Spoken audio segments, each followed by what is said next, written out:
So, as you can tell from the video title, the shirt that I'm wearing, and these DVDs scattered around me, we're going to be talking about the manga turned anime that has taken the internet by storm in recent years, that being Spy Family.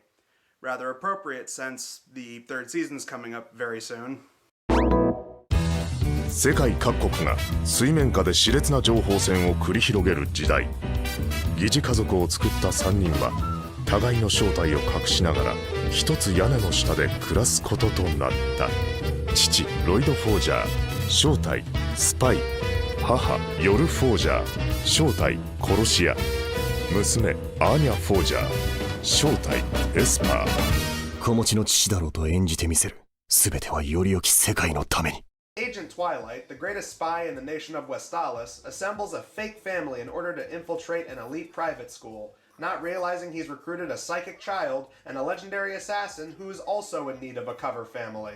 Now, unlike some of the other anime reviews I've done where I tried to go through individual episodes one by one and give some quick thoughts, this one is very character-driven, even more so than some of the other ones I've done, so I feel like it'll be appropriate to talk about the characters in an individual order, and we could talk about individual episodes. For a brief refresher, Spy Family, it was a web manga, much like Pop Team Epic and Nagatoro, which we previously reviewed.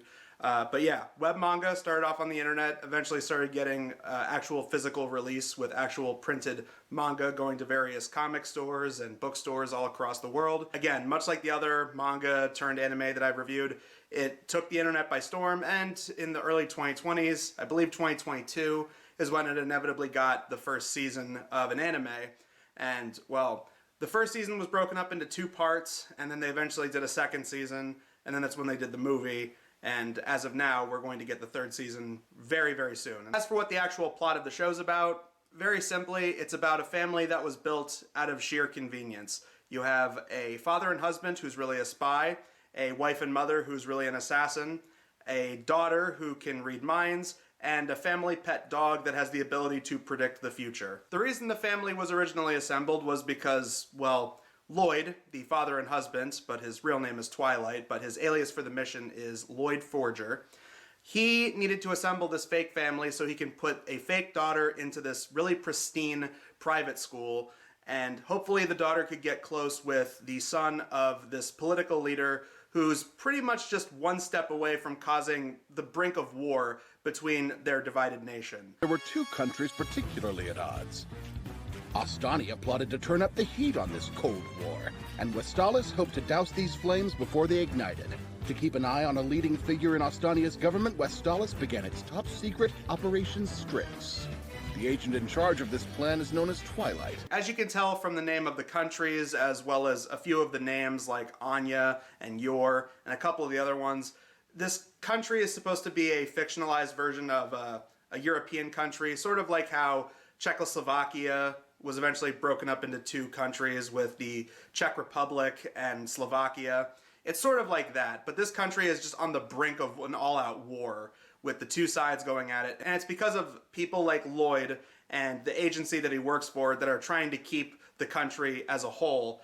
But then you have the opposition. You have the other side that just see the other side as absolute filth and warmongers and what have you. As you're aware, there are various books and magazines circulating in the West that mock and slander Ostania, chock full of baseless lies and conspiracy theories.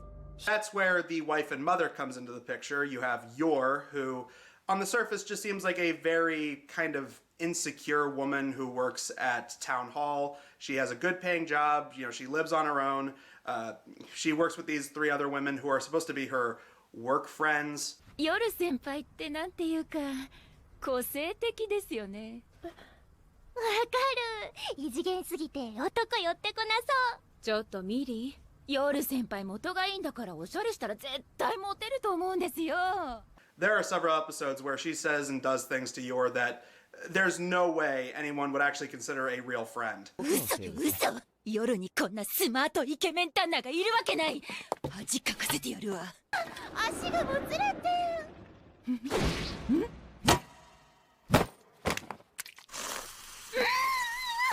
But by night, Yor is the Thorn Princess. She is a high-level assassin who goes out and kills plenty of terrible people out there. 監査局のブレナン次官ですよね。大変恐縮なのですが、息の根止めさせていただいてもよろしいでしょうか。And on top of that, she has a brother who works for the secret police of the opposite side of the country. The forces that are trying to be at odds with the agency that Lloyd works for. の前後に情報機関から引き抜かれたのであろう。断片情報から察するに、この男の所属は国内傍聴機関、ワイズの天敵、秘密警察。So not only does he not like Lloyd for a reason that he doesn't even know, because he doesn't know that he's an agent working for the opposition, but he also doesn't like him because, well, he's an overprotective little brother to a disturbing degree. No, I take it all back! You can't go through with this! I can't bear to see you kiss another man in front of me! Stop it!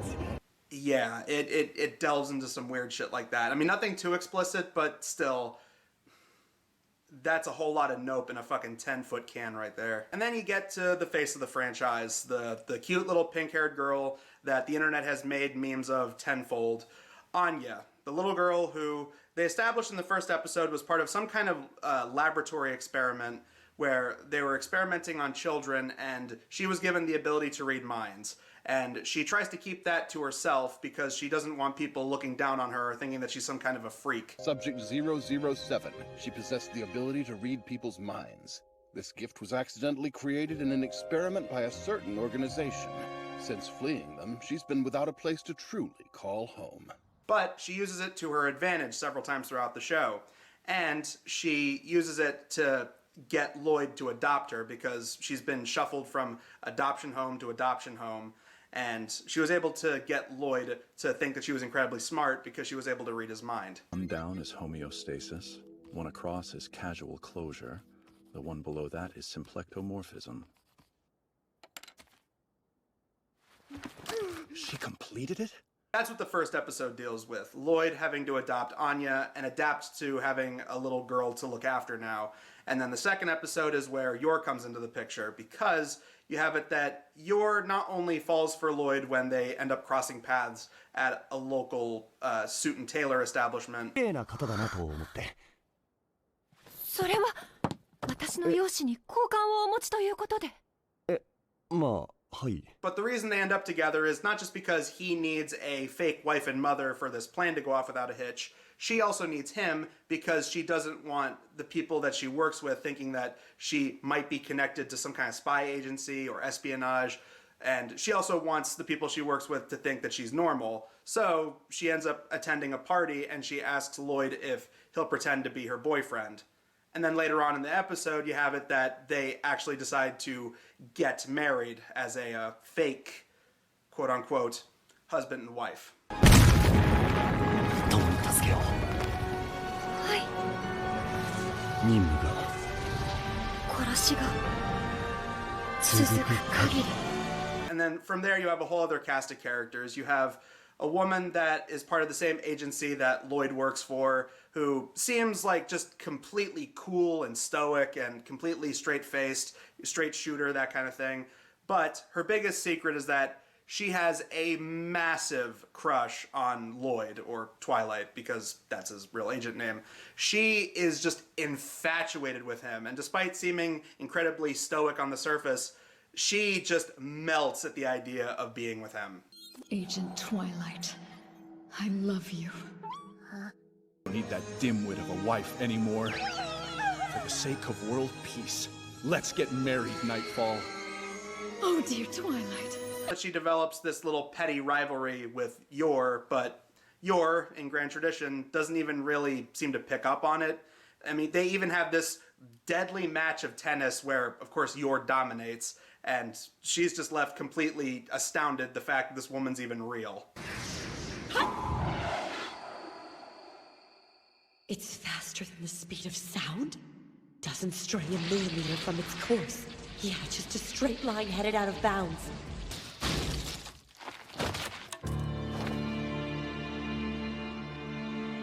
I've lost. Utter defeat. Never had a chance. I tried to warn you, Nightfall. And so from there, she sees Yor as a formidable foe, and she thinks that she really needs to step up her game so that she can win Lloyd's heart. And, well, that brings me to the humor in this show, and this is what I love. This is a show that thrives on miscommunication, and I've complained about that millions of times. I think that when a movie or show uses that kind of thing, it's a very slippery slope. However, I think it brings a lot of charm to this show. You have tons of people misunderstanding and not really comprehending what the other is saying because everybody can't really tell each other the truth out of fear of their identity or their, secret job or what they do in the shadows being revealed. Lloyd can't tell anyone about what he really does, so, his fake profession for the sake of the mission is that he's a psychiatrist. And he's able to pull it off surprisingly well because he's a spy. He's a master of disguise is what they quickly establish. And he's really good at that. He's able to do what most James Bond style spies in movies and shows can do, and that he's able to just read people just by simply looking at them. A drop of sweat going down or an eyebrow raise or some kind of small tick. He's able to read their entire life story based on it. That being said though, it seems like he's met his match because he, despite being so good at reading people, can't pick up on something like his daughter, his newly adopted daughter, being able to read minds. So that means that she knows a lot about him without him even noticing. And the same goes for Yor. Yor can't tell Lloyd that she's this high-level assassin. They reveal very early on in the show's history that the reason she got into doing assassin work was because she needed to pay the bills, because it was mostly her and her little brother living on their own because their parents died when they were very young. So having to pay bills, she took on the job in secrecy. Her own brother doesn't know about this.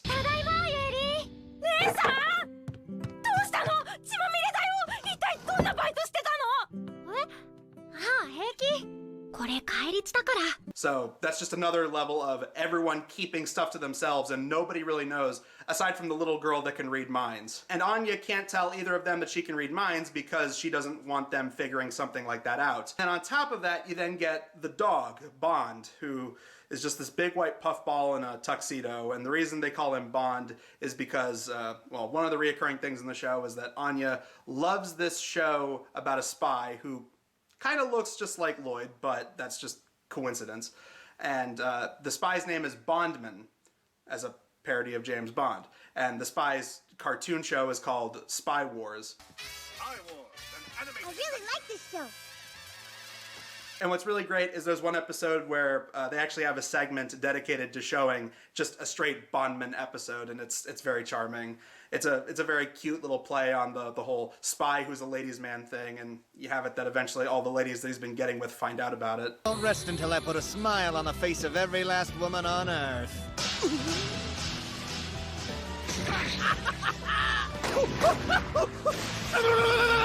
But yeah, there's just a bunch of people not being able to communicate. And like I said, I've complained about that so many times, and I thought I wouldn't like it going in. But when I actually knuckled down and started binge watching the show, like last winter, I really enjoyed it. I really like the fact that nobody's able to really tell one another, because they actually have legitimate reasons for why they can't, because it's something that you can't tell somebody else. So it kind of falls into that like spy cliche, but they actually do a really good job of it. It's something we've seen in tons of spy media before, from stuff like True Lies to Spy Kids. And it is very effective and very well done in this show. And I think it really adds to a lot of the charm and a lot of the humor. Going down each of the characters, I think they did a really good job portraying each of these people. They all have very fun, unique tics. And I think their reactions are a big part of the humor. And I think each of them are really funny. You have it that Lloyd is just super stoic, super traditional James Bond type spy. He's good at what he does. He almost never caves. But they also do show a sense of vulnerability. Very early on, they established that the reason he wants to protect the world is because he had a very bad childhood and he lost someone close to him super early on when he was just a kid. Should have never put this kid in danger. How could I forget I'm working to create the kind of world where kids won't have to cry like that? That's why I'm a spy. And it's because of this that he wants to not only help the world, but he wants to make sure that kids like Anya don't have to go through something like that as well. And I thought that was very sweet. And I like the few times he actually does cave and shows some vulnerability, because of course it's the typical grown man, who's just a hardened man of the machine. And then every once in a while you do have the sweet tender moment where the kid says something and he's like, no, that's no, it's not like that at all. Way to go! I did good! You did really good. You... Papa! I relaxed for a second and all my exhaustion hit at once. I relaxed? How did that even happen? What the hell's wrong with me? It kind of takes me back to that old trope of the hardened guy having to take care of kids. And sometimes it works. I mean, you know, I enjoy Kindergarten Cop. I wouldn't say it's a masterpiece, but I think it's a fun movie. But when I was growing up, all throughout the 2000s, we saw stuff like this, like, you know, it would have like Vin Diesel or The Rock, and it would be like, you know, The Game Plan, The Pacifier with Vin Diesel, shit like that. Or that one with John Cena that Nickelodeon put out a while ago, Playing with Fire. So many examples of this just coming off as so cheesy and stupid, but again, they do a really good job in this show because you actually do believe it. They do a good job presenting Lloyd as good at what he does, and then the few times he does melt and show some vulnerability hidden away, I really like that. Or the few times that Yor genuinely impresses him because she's able to do all these phenomenal feats because of her assassin training. The few times he's actually blown away and like, whoa! I really like those moments. Here goes.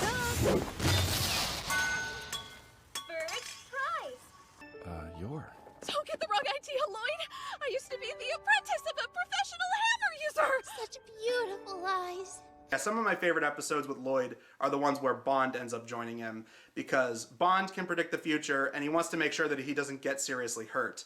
But Lloyd misconstrues it as, oh, he just followed him there because he's a dog and he doesn't know anything about his abilities. But Bond ends up helping Lloyd through his missions, and it is very cute. I think my all-time favorite one has to be, it's the end of season 2. You have it that there's one where they're going for a walk, and one thing leads to another, and Bond ends up reading the future where there's this building that catches fire, and he's able to see that there's a dog in there that needs help.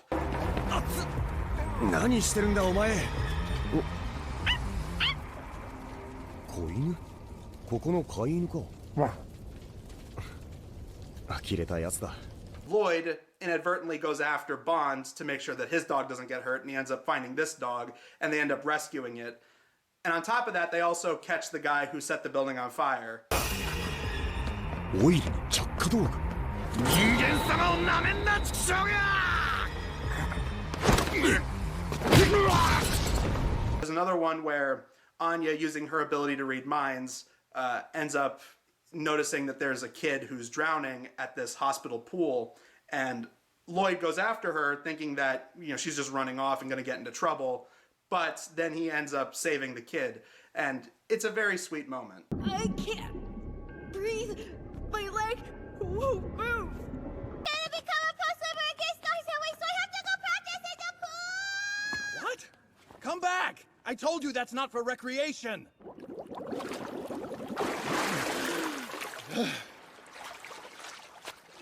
Are you two all right? Ken!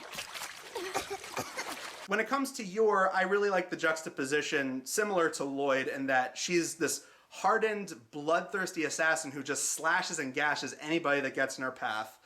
But she's still so insecure and clumsy and klutzy, and she self-doubts herself a lot. But you have Lloyd, who is a good counterbalance to her and is always there to be like, no, like, you're pretty much good at what you do. You're a good wife, you're a good mother, you're caring, you're a very sweet person, you're very intelligent. I really liked their relationship. And the few episodes where you have them actually going on dates and bonding together, I thought they're very sweet. They're a very believable couple. You could easily see them outside of having to have this fake family for the sake of convenience. You could genuinely see them getting together, and you want to see those two crazy kids end up together. The mother of the Forger family. You provide all the things that I never could. Yeah, guess that's right. I forget that I'm your wife sometimes.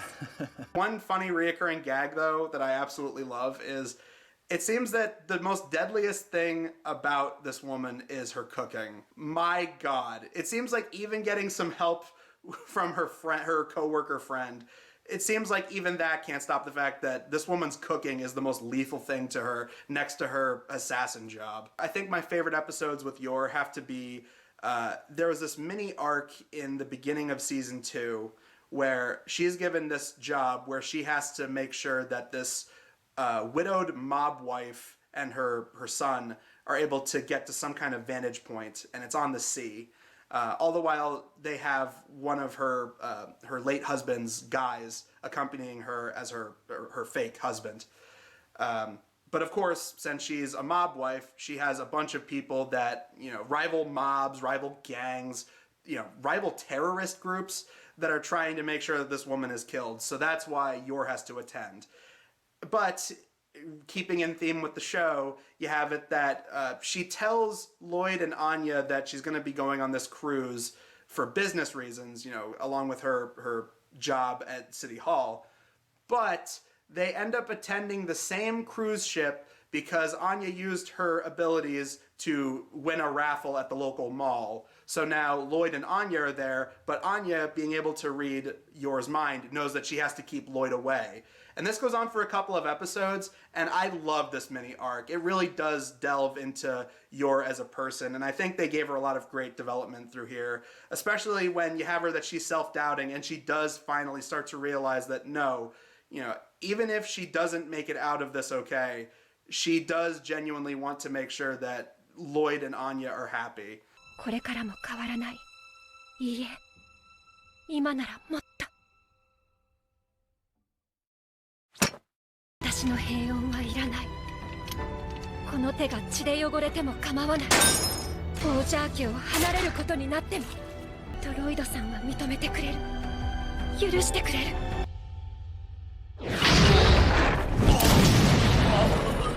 Of course, she does manage to protect this family, and she does pretty much off all of these fucking bad guys.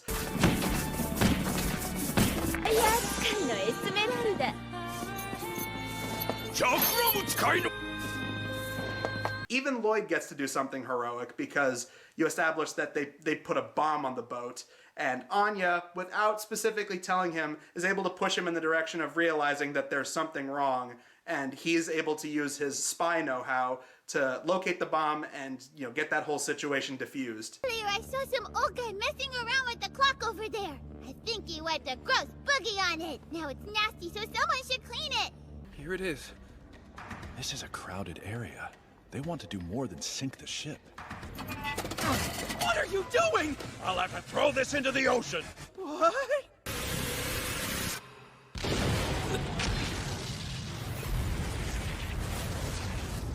I love this whole mini arc of episodes. I really do like it. I think it's a great series of episodes focusing on Yor, and I love that they managed to give a bunch of other characters, especially Anya and Lloyd, lots of funny things to do, as well as have them be proactive throughout this whole thing. I think this show does find a good balance between all of its main characters. As for Anya, what can be said? You've seen a million memes featuring this character before, probably, and she's adorable. But I think they did a good job with her character. She's cute, but never annoying. She's naive, but not stupid. They did a good job making a convincing child character, and from the little research I did going into this, apparently the intention wasn't to make her an adorable kid. They wanted to have her be a little bit more precocious. So the fact that the editors pushed the author of the manga to make her this really cute, likable character, I think they did a good job.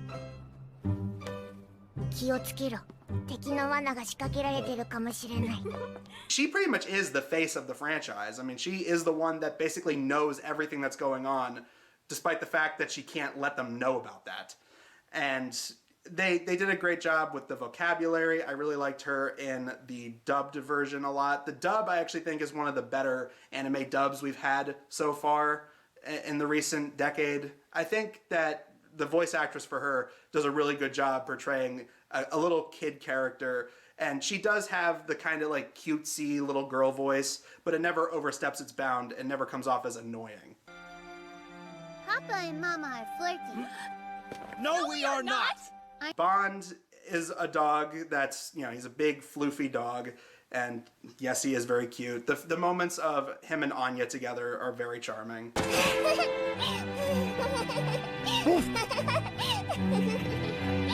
And as for Bond, I think some of my favorite episodes with him are the introductory episodes for him. There's an overarching plot in the middle of the second half of the first season where how they end up meeting is Anya wants a reward for doing well in school, but when they go to this pet store, she notices this dog walking by. She's able to read his mind and notices that he has some kind of special ability, and they end up bonding through that.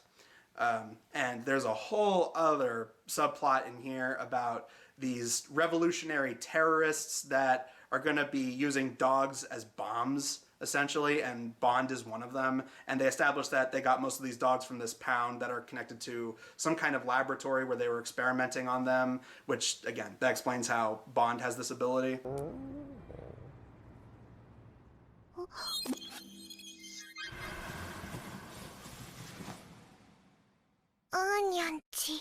So Anya and Bond end up bonding very quickly because she reads his mind, and they establish that a lot of stuff is going to go down, these bombings. And just like with the episodes with Yor on the ship that I mentioned earlier, this episode manages to carry over all these characters. They're all proactive. They all do things. You have it that Lloyd is able to use his spy connections to, eventually he's pushed in the right direction because of Bond and Anya, in the direction of these potential bombings and, the leader of this crazy revolutionary group. And they're able to defuse the bombs, and because of Anya's ingenuity, she's able to prevent a potential bombing where he ends up getting hurt. 父、アーニャのダイイングメッセージ気づいた。爆発しない。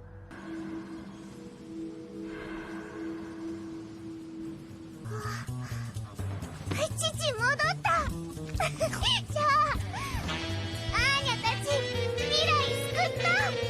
何かのメッセージかもしれません。油断は禁物です。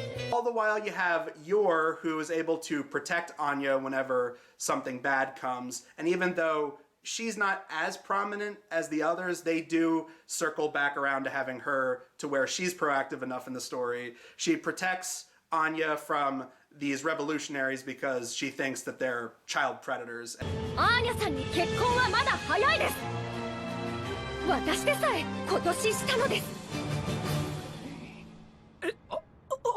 And then later when you have it that the group leader is like pretty much just down to the wire and he's just trying to flee for his life away from Lloyd, you have it that Yor ends up seeing him thinking that he's like, a child predator, remembering him from earlier in the batch of episodes, and she's the one that takes him out.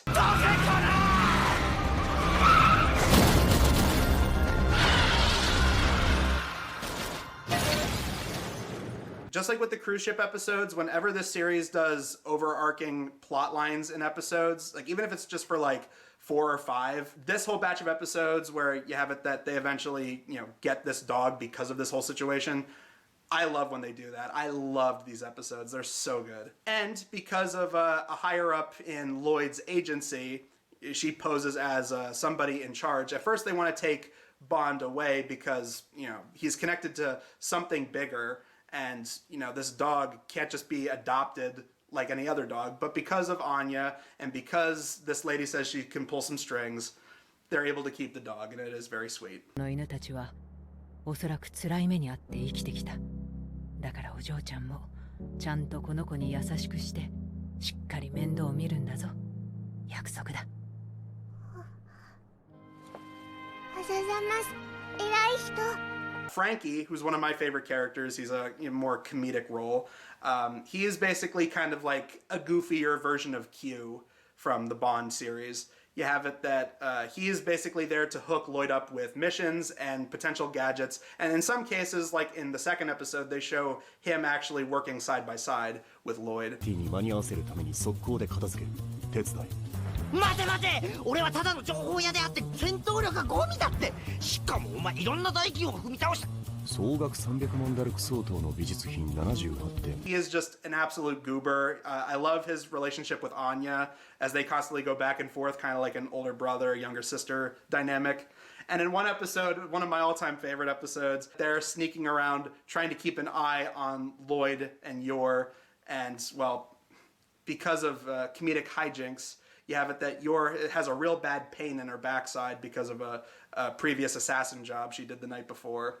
And you have it that the two of these guys just constantly trying to keep an eye on them, and I love their relationship. I want to tell Mama and Papa.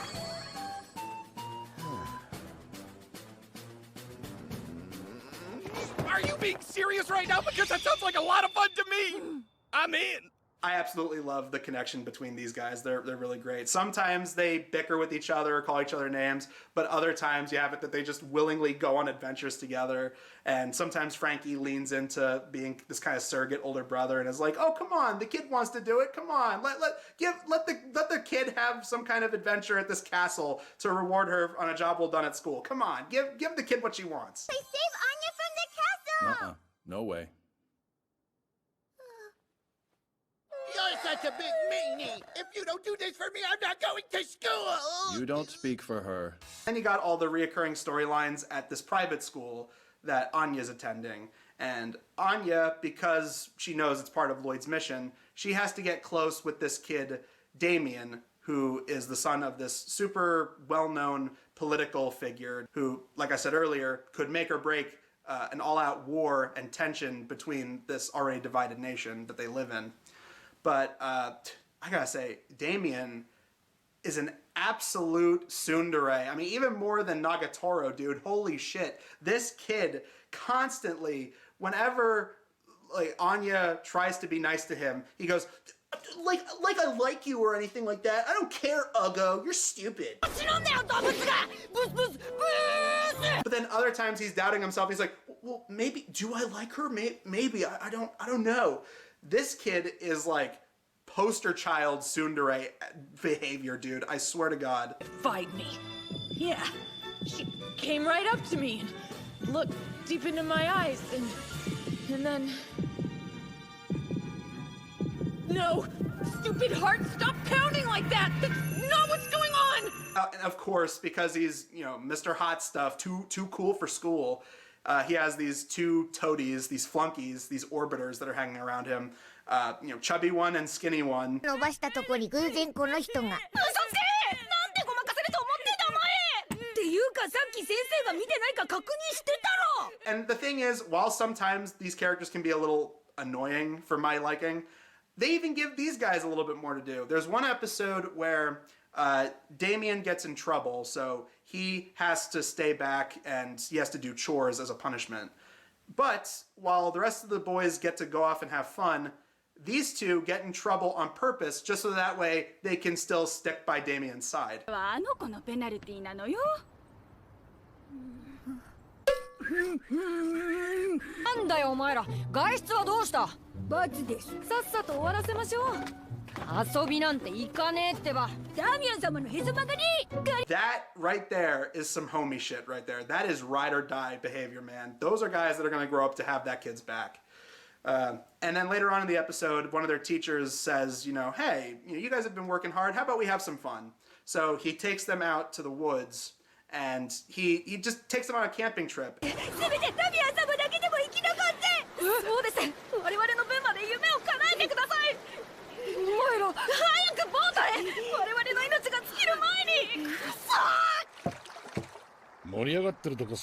And the thing that I like the most about this episode, while it's not like an all-time favorite of mine or anything, I do like that they give these guys a little bit more dimension. They're not just snooty rich kids. There is a little bit more to them. And we definitely get some more with Damien as it goes on. But I did like this episode where, three kids who have basically lived privileged lives, living in mansions and attending galas their whole lives, finally just get to go out into nature and just finally do something outside of, gilded walls. 宇宙ってでっかいですね。だな。星ってお砂糖をまぶしたみたいで美味しそうですよね。There was something about this episode that I found really charming. And like I said, Damien gets some good character development, especially in the second season. They pretty much start to go into how kind of sad the kid's life is, because despite the fact that he comes from a powerful family, they're never there for him. They pretty much dumped him off. He barely sees his dad. He can barely communicate with his brother over the phone. And when they do have phone calls. It's very just short and just brief and just emotionless. What do you want? Sorry. It's about tomorrow. You're going to the social gathering, right? Yeah? When you see Father, could you tell him I was hoping I could meet with him? Like, after the event, even if it's just for a minute. I'll be waiting in the courtyard of Library 2. I'll tell him, but don't get your hopes up. Father's busy.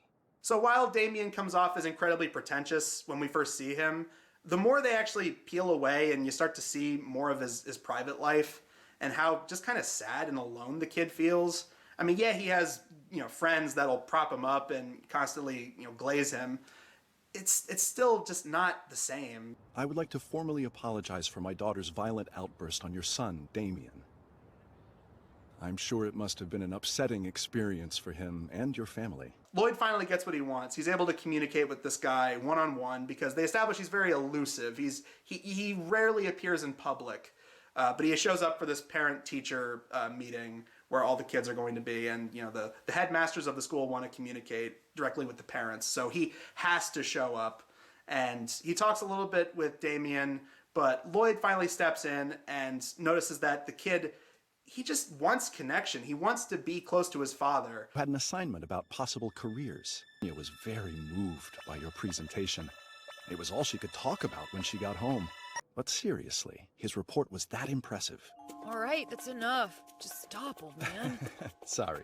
And not only is this good character development for Damien, but it also shows that Lloyd is looking out for this kid, because he does, at first he just saw him as, just a target that they needed to get close to get information out of him. But it is good that he still sees him as a human and notices the kid wants some more connection to his parents who are barely there for him. And I even like that there's a small little interaction where, after he reveals that he's Anya's dad. My daughter's behavior is so bizarre. I just don't know how to handle her sometimes. Poor guy's got it rough. And while we're on the school, you have Anya's school friend, Becky, who's not in that many episodes as of now in the series, but she kind of takes over as this surrogate sister role. She is always babying Anya, and she always looks out for her. And she does stand up to Damien and his friends when she thinks they're being douchebags. But you also have it that she thinks Anya might like him. So then every once in a while you have Becky trying to push that and be like, oh, you like him. You should really open up to him and tell him your feelings. 私ベッキー、あなたは？ガキっぽい子、世話焼くくらいにはしてあげてもいいかしらね。When in season 2, you have it that she develops a kind of crush on Lloyd. Is this tall, blonde, and dreamy man with you in the photo, Anya? Is your father seriously this good-looking? And she thinks that maybe she can win him over by using tactics that she learned from a soap opera she watches. Oh dear me, I think I'm getting a little drunk. It's just tea. According to Burlington Love, this is a taboo move guaranteed to make any guy fall for you. And then by the end of the episode, you have it that she notices how awestruck Lloyd is with Yor. So then she tries to go under Yor's wing and become like her apprentice so that one day she can find a man like Lloyd. Heart is as open as the sky, and you're stronger than the earth itself. You're the perfect lady. So please, let me be your apprentice. Because I want to be like you! You want to be like me? Like I said at the beginning of the video, I think this show and manga's biggest strength are when it's just having the characters interact off of each other. Even when they pair characters who rarely interact together, they do a good job. There's one episode where Frankie is trying to find the cat of a girl he has a crush on, but he can't find her himself, so he goes to Yor for help, and Yor, being Yor, in her own special way, manages to get the cat back.